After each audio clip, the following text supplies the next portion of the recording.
What is up, ladies and gents? Welcome to this week's STR live Q&A.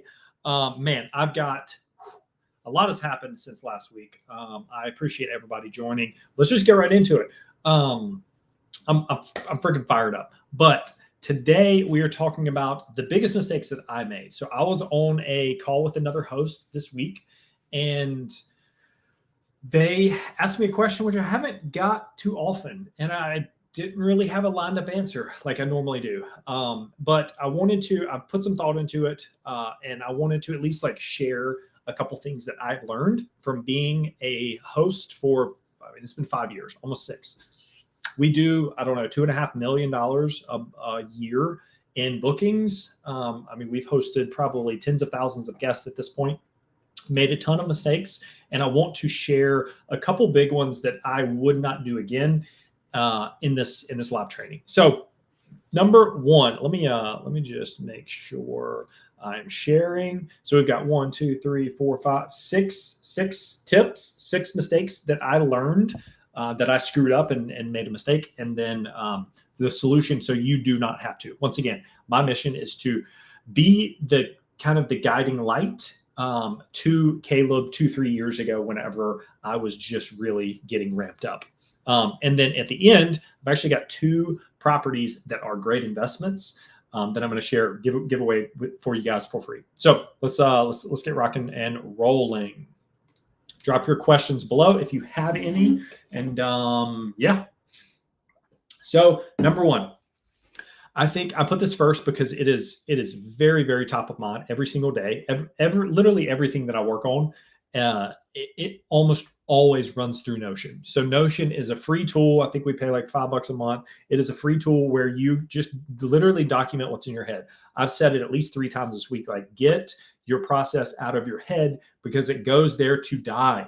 I always say, like, if I get hit by a bus tomorrow, like, can everything continue down the road? Like, can the train go on? And getting all of your like, oh yeah, do it this way, here's why, like all that out of your head into a Notion article. I give away a ton in our free school community. There's a free program in there. There's tons of recorded trainings. Like I give it all away. You can buy the full one of like all of our details. Very worth it. I think it's like $2,000 right now. But anyways, start documenting everything right now. So the way that I do it, I call it like the camcorder method. Essentially, I will hit record on my screen using like Vimeo or Loom, and then just do the thing, hit stop record, put that in a Notion article, have your VA or whoever you're passing off this task to watch the video and then transcribe it and do it next time. Usually takes about 2 or 3 iterations to really get dialed in. So that's number one. Number two, mentioned it earlier, hire a VA. This has probably been, I would say the biggest thing that I would like definitely change is I think we hired our first virtual assistant. So a virtual assistant is just someone not in the US, somewhere overseas, like Central America, Pakistan, Philippines, like somewhere overseas where the pay rate is much lower. But these people are like, oh my God, they're so qualified. It's ridiculous. Like pretty much our entire communications department, like all of our admin stuff, like work orders, like it's ran by 3 virtual assistants. They're freaking rock stars. Now, they didn't start that way. Like they were talented to begin with, but they got to learn your systems and the way like you handle things. Like you have to go through a lot of those decisions to kind of rub that decision making off. But I think from like a host perspective, getting help is one thing that is, man, you will burn out very, very quickly if you do not have help one way or the other. Or if you are a host trying to hire like a manager, ask like what their team looks like. That is a big telltale sign of like how their operations run. So I would hire a VA, a virtual assistant, property number 2. I think we did it at maybe 7. I was answering all the guest communication. Riley was doing their on-site stuff. I was going to properties, like we were cleaning. It was nuts. It was madness. But I would redo it and start writing down everything that I learned, as essentially your standard operating procedures of like how you do early check-in, how you do late checkout, what happens if they throw a party, like what do you do if somebody's like, no, I'm not signing your rental agreement. All that documented in Notion. and then give it to a virtual assistant at property number 2. If you can do it at 1, great. But usually 1's like you're kind of learning. 2, you're definitely still learning, but you have a little bit of cash flow. So I would do it at property number 2. I talk about a tiers of scale in the Side Hustle Host free program that I mentioned earlier. It's completely free. Like, go there. I've got a ton of recording trainings. There's tiers of scale. It's like the first tier is you make a lot of money and you do a lot of work. Tier 2 is like you make less money, but you do less work. That's when you're like hiring and kind of outsourcing and delegating. Tier 3 is like when you start to make more money again, and then you have a team to like kind of you've assembled teams, you've assembled on-site, you've assembled systems, like you know what you're doing, and you're not the bottleneck, like you're not doing everything in that. It's a really good place to get to, but it takes a long time. So do not wait 5 years like I did and screwed up, but like get to scale number 3 as quickly as possible. Point number 3, we actually did this pretty well, but I don't think a lot of hosts or investors really care about revenue management. It's such a new deemed term, but it's so important. Like, you almost have to do it now to really survive. Like, if you're not focused, like if you don't know what Price Labs or Wheelhouse is, like set it up tonight. It's $20 a night or $20 a day, a month. Wow. It's been a long day. But focus on revenue management. I did an entire free training on last week on like, what are the biggest things that you need to look at? How often should you look at them? I did a complete, just scroll down wherever you're at, YouTube, LinkedIn, Facebook, like scroll down to last week's training and go through that and just take notes. So focus on revenue management. I'm not going to go too much into these because that's hours and hours of a side tangent. Point number 4. This one is about accounting and bookkeeping, a very boring topic, but very, very time consuming at scale. Like, we have 35 full service properties and like 15 other co-host or revenue management clients.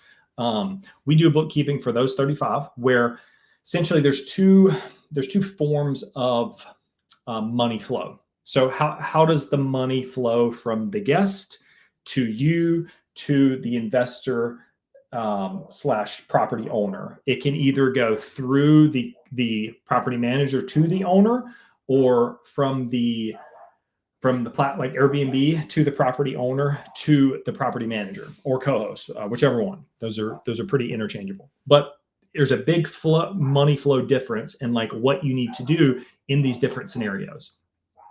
So, sorry, my dog is barking outside. You probably can't hear it, but I definitely can. So one thing that I learned is, like, honestly, I would just invoice clients. So the 2 scenarios are, it goes to the PM disperses the fund to the investor. In that scenario, you're accounting for all the receipts, making sure your team is getting receipts from Lowe's, Home Depot, Target, like when they're running errands, like making sure all those are uploaded into the Google Drive. In North Carolina, at least, you're required to have the owner access that 24/7. I don't know about other states, but here we're very, very strict with like trust accounting and receipt management, things like that. The other flip side, the much easier, and honestly, the way that I would do it moving forward is all the money flows to the investor. They pay all the bills. They handle the cleaning payment. They set up utilities. Like they handle all the money. Their card is linked everywhere. And you essentially run a report and you invoice them at month end. Now, a lot of people are like, well, like, what if they don't pay? Like, get a card on file. Use Stripe, get a card on file, get a backup card on file if you have to. That should never be the issue. It's going to simplify your life a ton. Just invoice instead. If you're just starting out, you got a couple properties, like I would probably invoice right now, just to give you an idea. Luckily, I don't have to do it. My business partner handles all of it. And we have a part-time bookkeeper, but it probably took 4 full days of dedicated work where like almost no meetings or anything else happens, almost like weeks of work to reconcile all of the accounts. I mean, we've got probably 600 transactions a month that all need receipts, have to be tied to the right account in QuickBooks, making sure the right property owner is paying for those expenses. I mean, I could go on for hours on this. Just trust me. Where we're at now, going back, changing all this would be a nightmare. But just do the invoice instead. A small thing that we did change recently is like we used to pay utilities like water, power, internet. Very cool service for our owners. We don't do that anymore because that's an additional like 5 bills per month. You can still get notices if like, internet's out or there's a power outage, things like that, where you're not the direct point of contact. So we don't set up utilities. We don't pay those. The owner pays them directly. Point number 6. I see a lot of I'm very guilty here. The shiny object syndrome, right? Where you're like, oh, this new tool is going to solve all of my issues. This new Turno is going to solve all of my cleaning problems. This new Notion is going to solve all of my lack of ability to delegate. Tech doesn't solve problems. People solve problems. Let me say that again. Technology doesn't solve the problem. It's the people that solve the problem. If you have like a property check, like if you have a checklist, let's just say you use Asana or Todoist or Monday, and you have a checklist of like, okay, clean out fridge, make sure rugs are swept, make sure hot tub is clean. If you have that checklist, it doesn't mean that the problem is, and if your cleaners are not following it, it doesn't mean the software is the problem. It's the cleaners and the training that fix the problems, not the technology. Everybody's like, well, if I just get Breezeway, this will help my cleaners. Like it's a user interface, like to a certain extent, like, yeah, maybe, but if they're not following the checklist in Asana or a PDF or like what, they're probably not going to do it in this new, more complicated software. So stop trying to get shiny object syndrome. Keep your tech stack as simple as possible, as simple. If there is a glaring problem, I also have a free training on like what software tech you even need. A lot of it's optional, to be very, very frank with you. We ran off like free softwares for years. So tech doesn't solve issues. The people solve issues. People in training. Let me add training there because that's a very good point. All right. Any questions before I get into the property specific stuff? Just here to support. I appreciate it, Devin. Hope you people and family are doing great. Don't believe that. Appreciate you watching, Devin, if you're still on. Let's see. All right. I think that is it. I don't have YouTube up. Probably should have had YouTube. But all right. The top 2 cash flowing properties for sale right now in Charlotte. So Charlotte is our big market. If you're just watching, you don't know who I am. We manage a decent amount of properties, and we look every week. Usually there's like 400 properties that we underwrite in bulk with our software. And then we hand select like the top 2 or 3. I'm going to give away those 2 right now. So Reedy Creek, this property is freaking huge. 3,200 square foot, 5 beds, 3 baths. I'm going to show you exactly why I like it. Once again, this is a huge disclaimer. There is a HOA on most of these properties. I think both of these do have an HOA. Whoever you're buying this property through, if you want to use us, great. If you have a realtor that you absolutely love and they know how to underwrite deals, like use them. Just make sure whoever you use to buy these properties verifies the HOA allows short-term rentals. Do not buy property if you do not have that in writing. If the HOA president says like, yeah, no, you can't do that. Like, okay, give it to me in writing where in the HOA bylaws that actually says that. A lot of HOA presidents will lie straight to your face. See it all the time. So Reedy Creek, let me kind of show you the location on this one. If you're not from Charlotte, you probably are like, why would anybody buy here? So it's kind of in between like Windsor Park, like universities up here. Here's like uptown Charlotte. So a little bit further out. You got Mint Hill down here, and then Matthews a little bit further. So a lot of people are like, why would I buy there? Like, what is there? So there's a lot of comps there that are crushing it, for one. But a couple of things here. 5 beds for under $500K. Usually a bedroom, times 100 grand is like a good starter point. If you can get something less than that, that's usually a good general rule of thumb. This one, obviously being a little bit further out, is going to be a little bit less. So this property, I mean, good. First of all, curb appeal. Curb appeal is good. Garage, you already know what is going to happen in the garage. We're going to turn that bad boy into a game room. I mean, big open windows. Like this place feels fancy, like the cherry kind of hardwood. You got the old school like furniture. Very hard to ignore furniture, but furniture is definitely going to go. This thing needs to be redesigned.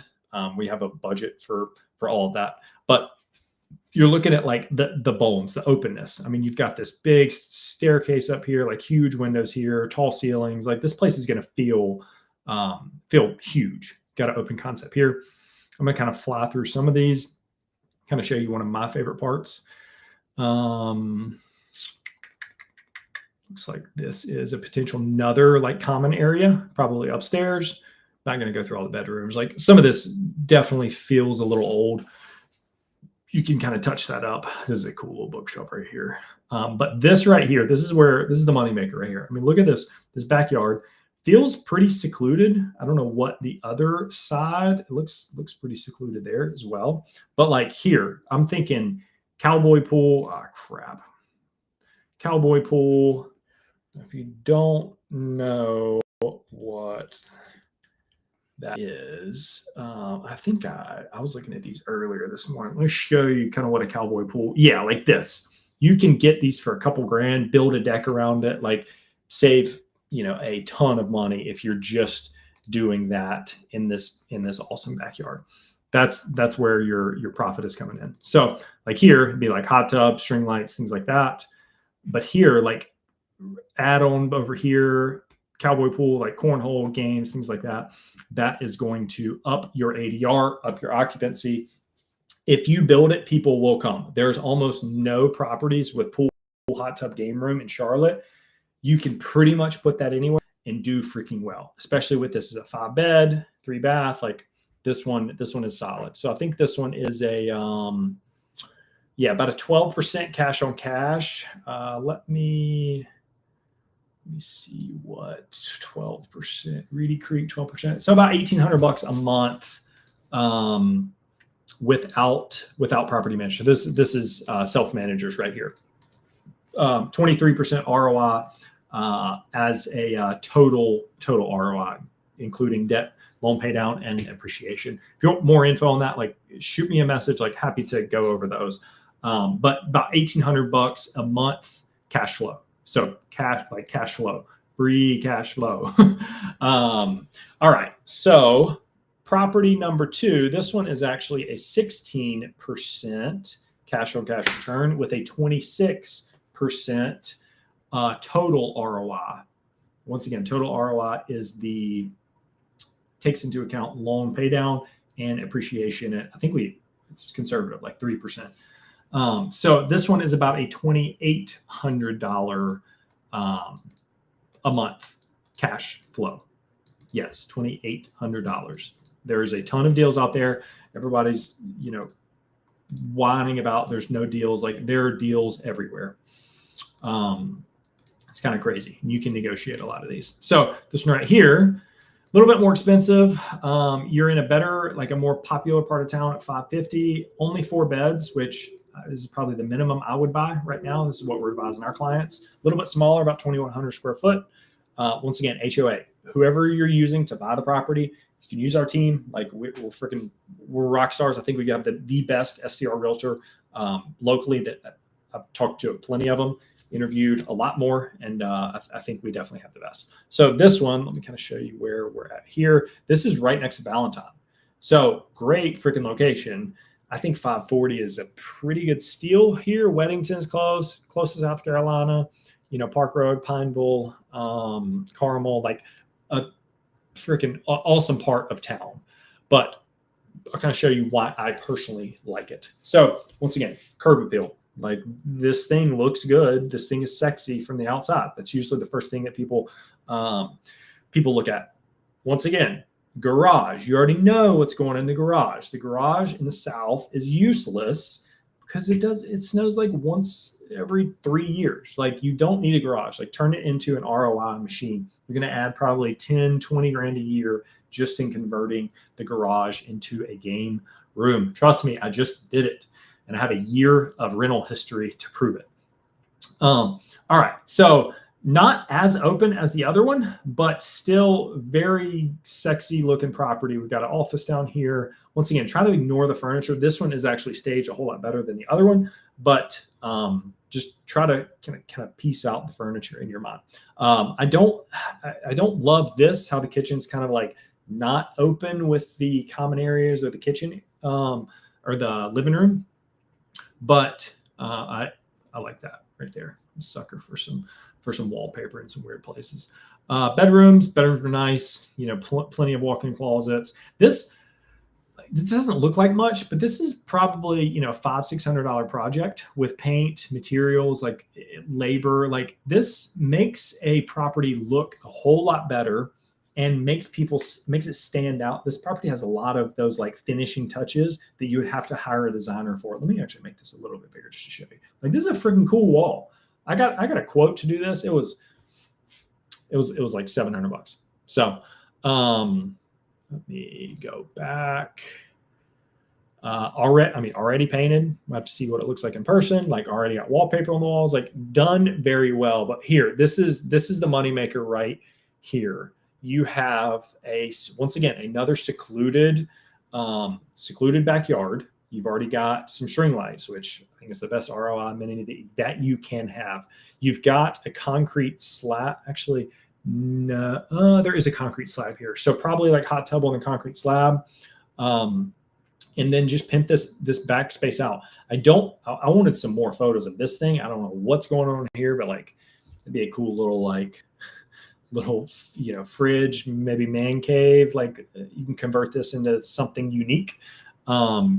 But I mean, this backyard is freaking huge. I'd probably grab a fence on the other side. It looks like the other neighbor's pretty close, but that's where your money makers are at, in the garage game room, and then also in the backyard. It's, once again, like, this property is a little bit more turnkey because you have a lot of those finishing touches. The outdoor space is awesome. Like, you've got plenty of space here. You got kind of a starter concrete block that you can roll with. Like, the wallpaper, the paint, like, this is my favorite one, you know, at Self Manager for $2,800 a month. I mean, what is that? 2,800 times 12 a year. Like, it's a no-brainer. If you are interested in any of these and more, like, we've got 3 more on the list for last week. We run this every week. Let me know. We're very good at this, but got the question a lot of like, why I sent this to somebody earlier. I was like, why would I buy this? Like, what is this house unique? Location, 1. 2, you have the finishing touches in those properties. You have the garage to game room. You have the backyard area to build out. Now, this property, if you just kept it as is, it still would do okay. I don't know why I got out of focus. It still would do okay, but if you're really shooting for like ROI and cash flow, we estimated this at about 90 grand. So 540, let me actually kind of general rule of thumb is like a 15% gross ROI. So 90 grand divided by 540. I mean, right in line, 90 grand. So the gross AirDNA estimate, 90 grand. Once again, the 90 is, as the property sits right now, it will not do 90 grand. I guarantee you that. It might do like 75, maybe 80, but to really push it up to 90, I think with the right amenities and the right manager, you could probably break 6 digits here. But expensive property, you know, things 540. So general rule of thumb, 90 grand divided by the purchase price is about 16% gross ROI. I typically like to start at like 15. You know, obviously the bigger the better. So, but all comes down to like purchase price, what's the upside on revenue, and then how much like renovation and furniture design. I think we estimated 30 grand in furnishing here, which probably a little overkill. But what questions does anybody have? Let me check before we wrap this bad boy up. Let's see. Marina, welcome. Merritt, welcome. Noon Libra, welcome. If you guys have questions before I jump off, happy to answer those. Once again, if you're just joining, I went through the biggest mistakes that I learned. As you know, we do 2.5 mil in reservations. We've hosted, I don't know, tens of thousands of guests, but a couple managing operations things that you hopefully will not make the mistake like I did. Just rewind this and kind of go back through a couple of those. And then two of the best cash flowing properties right now. It's like $1,700 a month, and then $2,800 a month for this Parks Farm. So cool. I appreciate you guys watching, and ladies, of course. When I say guys, I don't mean just guys and ladies. It's the same. But